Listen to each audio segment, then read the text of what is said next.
Buck. You're a wanted man. I don't do that anymore. Well, the people who think you did are not planning on taking you alive. I know how much Bucky means to you. Stay out of this one. Please. You'll only make this worse. You know I can't. That's why I'm here. If we can't accept limitations, we're no better than bad guys. You keep telling yourself that.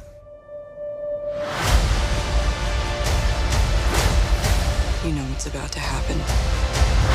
Do you really want to punch your way out of this one? I'm sorry, Tommy.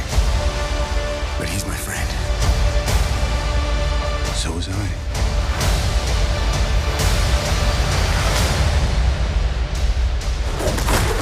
We're still friends, right? Depends on how hard you hit me. Hey YouTubers, it's Charlie. Surprise, surprise, even though there's so much DC stuff going on, they dropped new Captain America Civil War footage. Most of it is really taken from Captain America's perspective. It's other characters talking to him about stuff he needs to be doing, stuff he needs to be worried about. Why is the footage called Hope if not a single character says the word hope in it? The reason is because of that Hawkeye Black Widow scene at the very end where she's like, "We're still friends, right?" And he's like, "Depends on how hard you hit me." If you remember in the first Avengers movie, when he was all whacked out on the mind gem, she just slammed his head super hard, and the trauma was what brought him back to his senses. So there's kind of a double meaning when he says, "Depends on how hard you hit me." Like when you're a little kid and you get into a fight with your friend or your brother, yeah, you might have a disagreement, you might punch each other in the face a little bit. There is hope that you will be friends again very quickly. So that is why this footage is called Hope. Speaking of hope, Chris Evans is actually going to be dropping completely different footage at the MTV Movie Awards. I think that's what it is. It's an MTV event on April 10th. I'll totally do a video for it, but sometimes MTV has weird rules about footage that airs on its network, so whatever, it's a ways away, don't worry about it. The other really important footage you may have noticed in this is a slightly different framing of Tony Stark. Look at the way he's talking to Captain America, and look at the clothes that he's wearing. This is their costume designer using clothing to tell the story of the movie. I know it sounds kind of silly, but there's this idea of composition. Like you tell the story in the composition of the film as well as in the dialogue. Like you have Captain America disagreeing with Iron Man. We need to accept limitations or we're no better than the bad guys. Yeah, keep telling yourself that.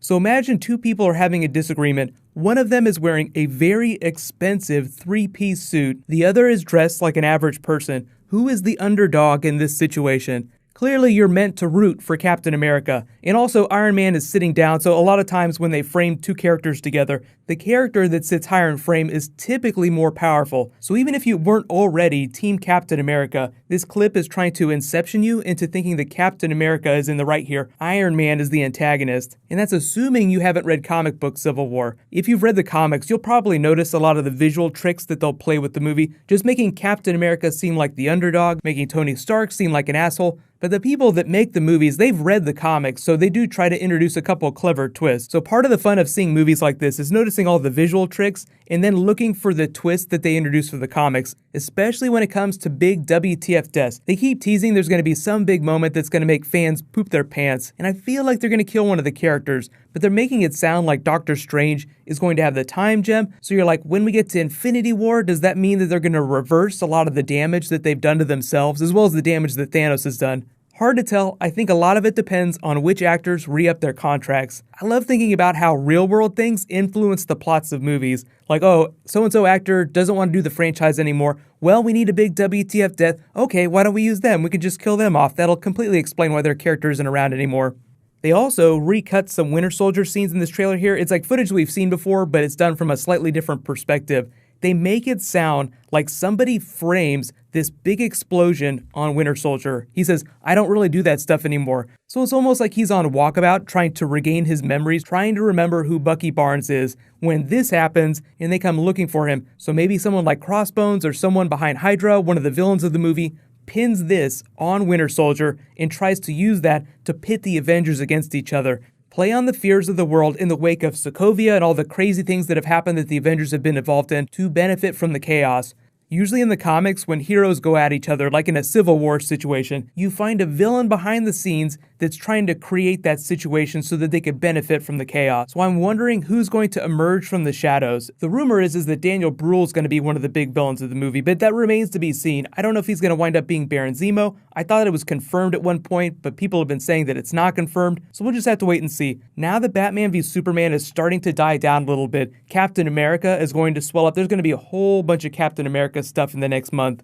What I might do for my next Civil War video is do something for all the different people that have been Captain America besides Steve Rogers. There have been a bunch of different people in the comics that have worn the mantle, so be sure to subscribe to get that. If there are any big Marvel videos you guys want me to do, just let me know in the comments. There's some Agents of S.H.I.E.L.D., there's some Gotham stuff, there's some other little stuff that I'm trying to catch up on, especially Daredevil too, so some of that might post to Facebook. My next Daredevil video will probably post on Wednesday or Thursday, so don't worry, we'll get through all that stuff. The Facebook page is facebook.com/emergencyawesome, and my Twitter is awesomeemergency, so you guys can follow me there for updates.